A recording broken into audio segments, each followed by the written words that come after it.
Il a 28 ans et vient de terminer son deuxième récit, Déserté. Il nous parle de quête de vie, de chemin de vérité, que ce soit au travers de son récit, mais aussi de son parcours, par le biais des choix qu'il a faits ces dernières années, en changeant sa trajectoire. Bonjour à tous et bienvenue sur la chaîne de Nerika que j'ai créée pour parler de thèmes qui me touchent. On y parle d'engagement, de spiritualité, de quête de soi et d'éveil des consciences. Alors n'hésitez pas à vous abonner à cette chaîne pour découvrir d'autres témoignages, tous nourris d'un élan positif.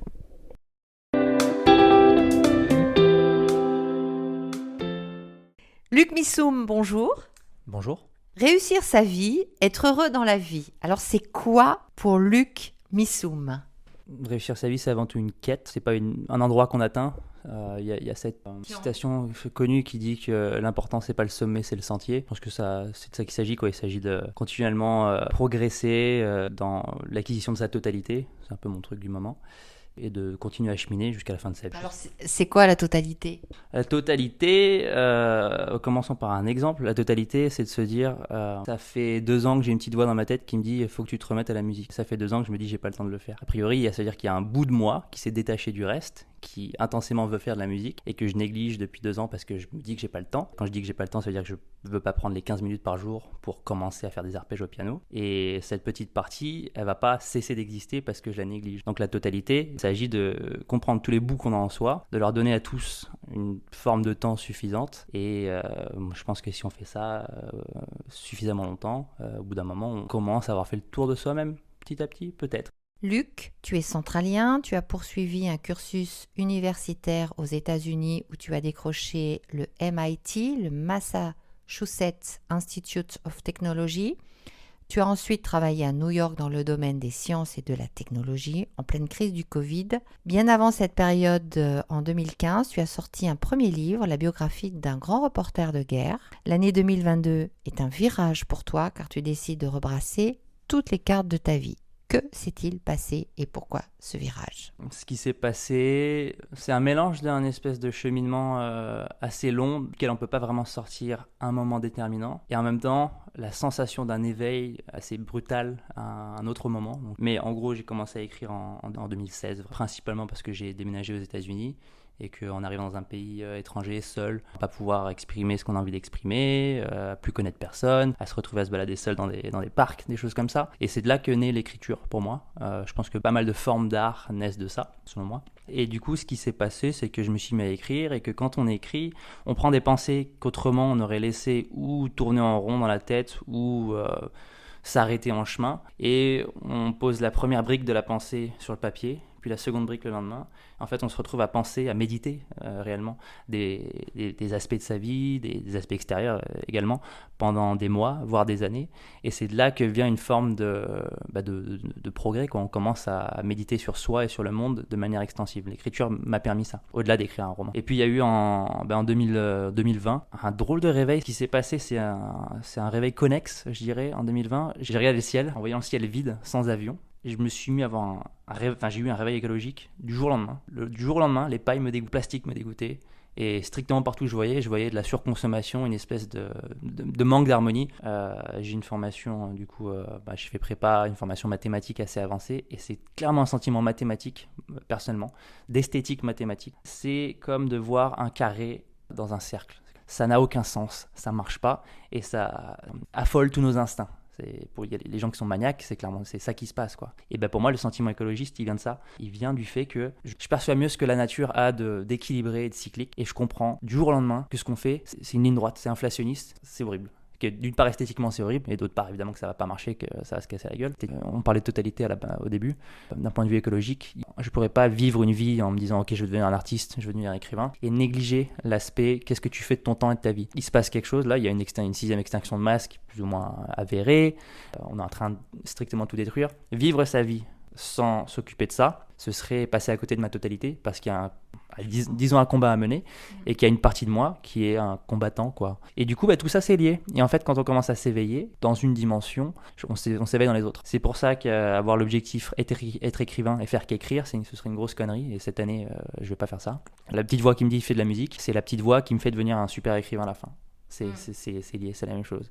Et la petite voix qui me dit rejoins une association et donne de ton temps pour mener ce combat qui doit être mené, c'est la même chose. Alors Luc, lorsque nous avons préparé l'interview, tu m'as dit cette phrase: le monde du travail est inégalitaire, il n'est pas inspirant, la personnalité se retrouve fragmentée, donc on revient toujours à cette histoire de fragments. Or le but d'une vie, n'est-ce pas, de totaliser?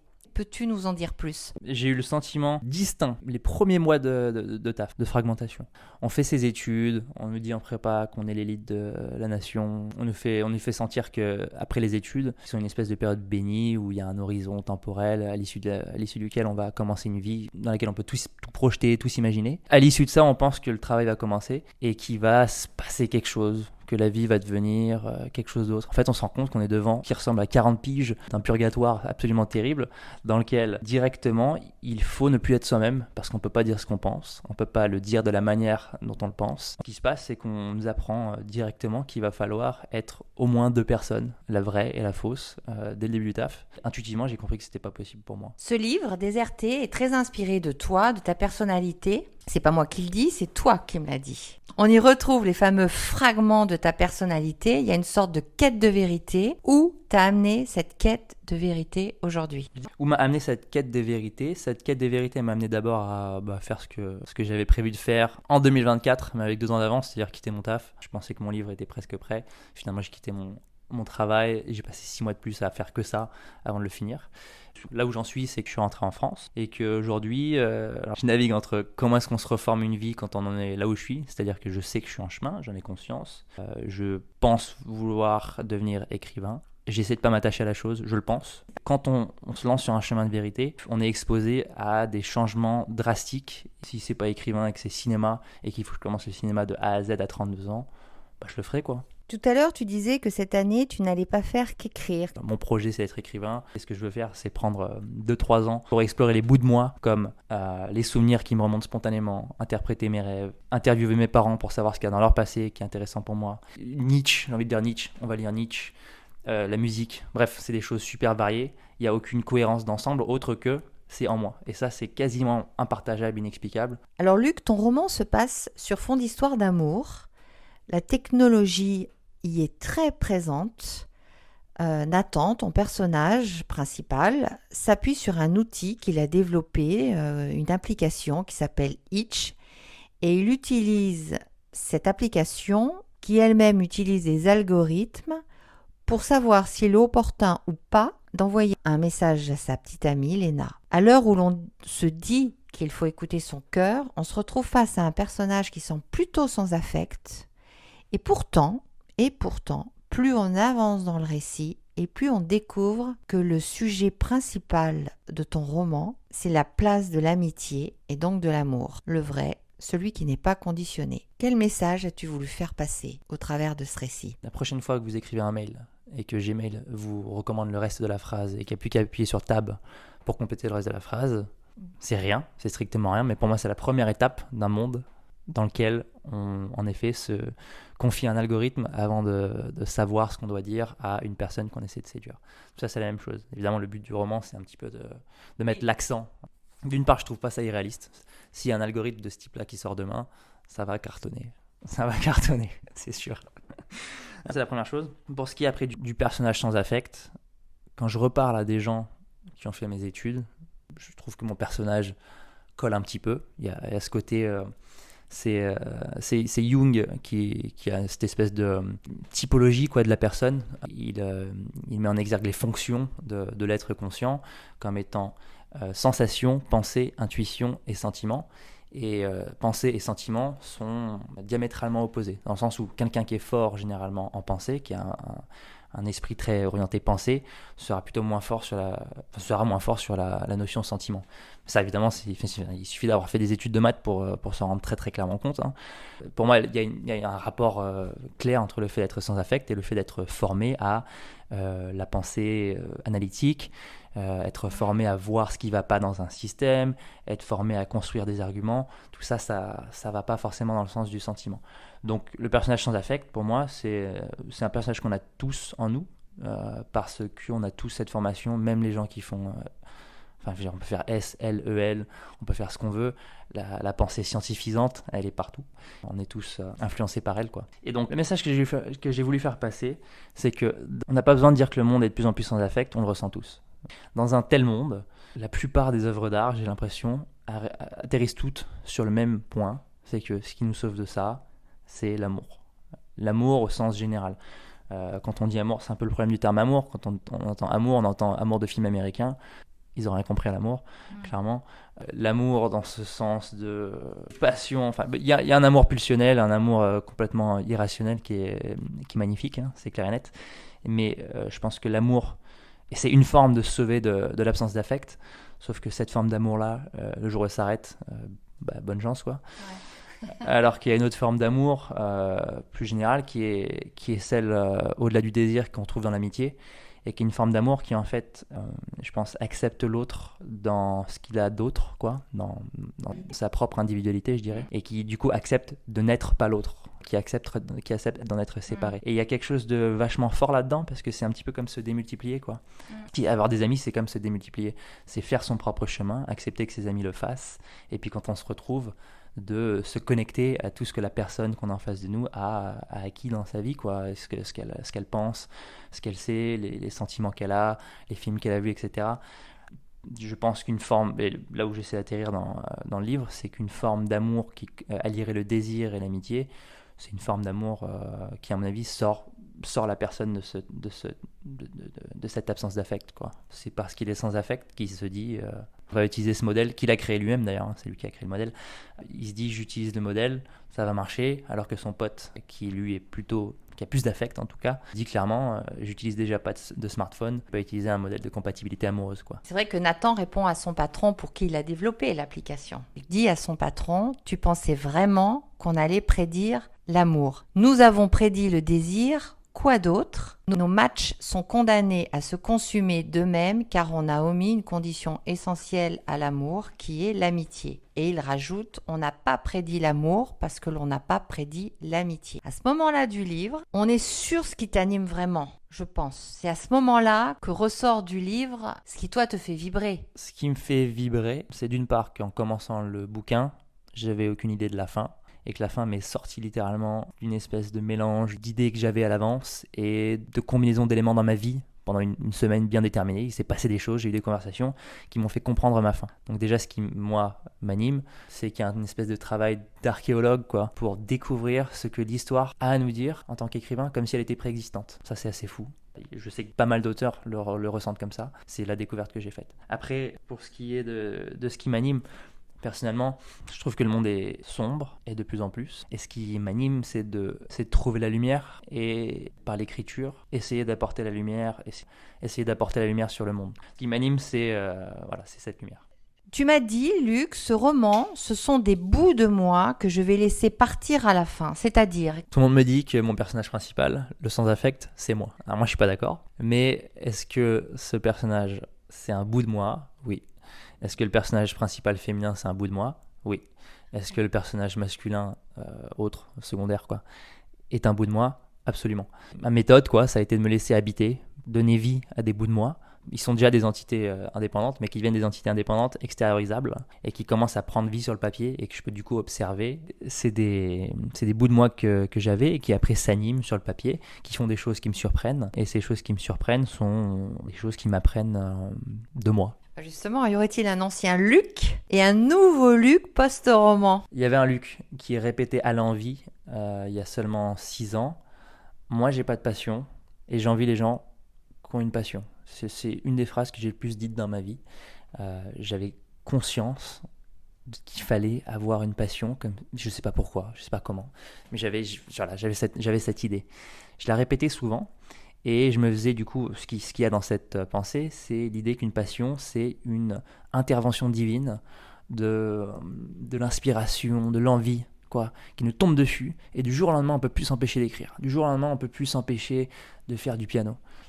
c'est sensationnel. J'aurais pu accepter d'être mon personnage principal il y a 5-6 ans. Mais ce que j'ai découvert, c'est que le chemin, c'est la petite chose que tu penses inutile, mais qui te revient en tête. Ce qui te fait vibrer. Bah pas encore justement, non. Cette petite chose qui te paraît rien, mais qui te reste en tête et tu sais pas pourquoi, c'est là que le chemin, l'illumination commence. Je sais pas pourquoi, j'ai un carnet dans la poche en allant me balader, tout seul à Boston. J'ai un stylo dans la poche, je me mets à écrire un truc. Ce que j'écris, c'est nul. Je le relis le lendemain, c'est affreux, c'est terrible. Je le relis une semaine après, c'est pire, c'est terrible. Mais je continue à écrire, je sais pas trop pourquoi. Et pendant 1 an, non seulement ce que je relis ne me plaît pas, mais en plus, c'est pénible. Écrire, s'asseoir pendant 30 minutes pour écrire quelque chose, il n'y a pas de thème. Hein. Quand on démarre, on écrit sur soi, ce qui paraît un peu grossier. On essaie parfois bon, du coup, pour sortir de ça, on commence à décrire des scènes autour de soi, en les écrivant mal. Mais c'est terrible, quoi. Et se concentrer pendant 30 minutes sur un truc qu'on fait mal, c'est vraiment dur. Mais, va savoir pourquoi, tu continues. Ça démarre par se dire, ok, fais cette chose qui est très loin et qui paraît facile, mais ça paraît facile parce que tu sais pas à quel point c'est difficile. Et en ayant cette ligne d'horizon, tu oublies que ce que tu fais, c'est pas assez bon. Et tu continues à travailler jusqu'au jour où il se passe 2 choses. Déjà, il y a la première session où tu écris et ça te plaît. Je sais pas pourquoi. Là, tu as écrit un truc, c'est cool, quoi. Tu es content. Et tu relis et ok, sympa, c'est plaisant. Et il y a la session où tu commences à écrire pendant 3 heures. C'est absolument horrible. Ça devient physiquement pénible, mais tu le fais quand même. Tu es rentré du taf, tu étais fatigué, tu as fait une sieste et tu as écrit pendant 3 heures. Là, tu es en train de gagner quelque chose, quoi. Il est en train de se passer quelque chose. Et ça, c'est un espèce de chemin sombre dans le sens où on ne voit pas le bout de son nez, quoi, dans ce chemin-là, mais qu'on poursuit par intuition. Et un jour, on se retrouve à voir, quoi. On comprend déjà pourquoi on l'a fait, on voit des éléments. Et puis quand on regarde autour de soi, on est capable de lire des romans en comprenant un petit peu ce qui se passe. On est capable d'avoir du recul sur ce qu'on écrit, en se disant, ça c'est... Franchement, je pense que j'ai fait un truc bon. Et en même temps, il y a tout ça qui est vraiment pas bon dans le roman. On a cette objectivité et on est capable d'envoyer ce qu'on a écrit à d'autres personnes. Là, le jugement. Voilà. Là on est lancé à ce moment-là, je pense. Mais quand tu dis j'avais pas de passion et voilà, il y a 6 ans, j'étais habitée par 0 passion et j'enviais les gens qui avaient des passions, bah t'as été entendu là-haut alors visiblement. Bah, c'est-à-dire que ce que vous appelez là-haut, moi je l'appelle là-dedans. Oui, mais c'est pareil, ouais. C'est pareil. C'est pareil. Bah, j'ai été entendu là-dedans, quoi. À force de dire t'as pas de passion, il y a une petite voix. Quand je dis j'ai pas de passion, la même chose. Ouais. Quand je dis que j'ai pas de passion, c'est pas Non. moi. C'est pas mon moi conscient de Luc qui s'est formé une idée qu'il est qu'une seule chose, qui est un espèce de Luc conscient qui va au travail, etc. Non, quand je dis j'ai pas de passion, c'est un bout de moi qui à ce moment-là, j'ai même pas les notions de, j'ai pas le Jung, hein, je l'appelle lui maintenant d'ailleurs. Mais à ce moment-là, j'ai pas les notions de qu'est-ce que c'est que cette fragmentation, qu'est-ce que c'est que ces petits bouts de moi qui te parlent. Mais pourtant, la voix qui me dit t'as pas de passion, c'est la voix qui en fait me dit t'es un mec passionné. Ouais. Mais reste à le devenir, quoi. En gros, la vraie différence majeure et presque unique entre l'ancien et le nouveau Luc, c'est que je pensais qu'on était sans faire. Je pensais qu'on était intrinsèquement une chose déterminée et que comme un archéologue, comme j'ai utilisé la même métaphore tout à l'heure pour le livre, hein, mais comme un archéologue, on devait juste excaver ce qu'on avait à l'intérieur de soi. En fait, non. C'est plus comme si on avait 100 graines ou 1000 graines à l'intérieur de soi et que dans une vie, on choisissait de faire pousser des graines, quoi, à l'intérieur de soi. Ben, j'ai commencé à mettre de l'eau partout, quoi. Je commençais à arroser. Aujourd'hui, ce que tu veux être avant tout, enfin, en tout cas, c'est une de tes quêtes, c'est être écrivain. Comment te vient l'inspiration ? Je vais faire une différence, un distinguo entre... Il y a plusieurs types d'écriture. Il y a l'écriture sur le roman. En gros, j'ai fini mon roman il y a 1 mois et maintenant je cherche un éditeur. Donc j'en suis là dans le parcours. L'écriture sur le roman, c'était une écriture que je qualifierais d'assez obsessionnelle. Il s'agissait de m'isoler pendant des périodes de 2-3 semaines pour commencer à voir comme quand on plisse les yeux. On voit moins le détail, mais on commence à percevoir un petit peu plus l'organisation des choses. On voit entre les lignes, quoi. Et en plissant les yeux de sa propre personnalité, on est capable de laisser remonter des éléments secondaires. Alors pour moi, c'est les personnages. En m'isolant pendant 2-3 semaines, en me mettant dans une routine quotidienne, en écrivant 6-7-8 heures par jour, je commence à faire remonter ces choses-là et en gros, je commence à incarner mes personnages et ça a été la seule manière pendant l'écriture de ce roman de laisser mes personnages écrire l'histoire pour moi. Mais l'aspiration te vient comment? Tu sais, dès le départ, je crois que tu l'as dit un peu tout à l'heure, mais tu sais, dès le départ, tu as ton synopsis, il est clair, pan, tu as ton début, tu as ton milieu, ta fin. Ou est-ce que tu as un scénario de personnages avec leur personnalité et au fil des jours, en avançant dans le roman, tu affines ce que tu veux montrer, dire, ou est-ce que tu le sais dès le départ? J'avais le plan des scènes. Je savais que ça allait se passer dans tel lieu, dans tel chapitre, qu'il y aurait 6 ou 7 parties, et que dans chaque partie, ça se passerait à tel moment de l'histoire, et qu'il y aurait tel personnage dedans.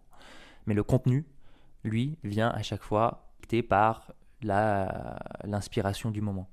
D'où elle vient? Moi, je pense qu'elle vient de l'état mental dans lequel on se met à ce moment-là, que d'autres pourraient appeler Dieu, quoi, et que d'autres pourraient appeler l'inconscient.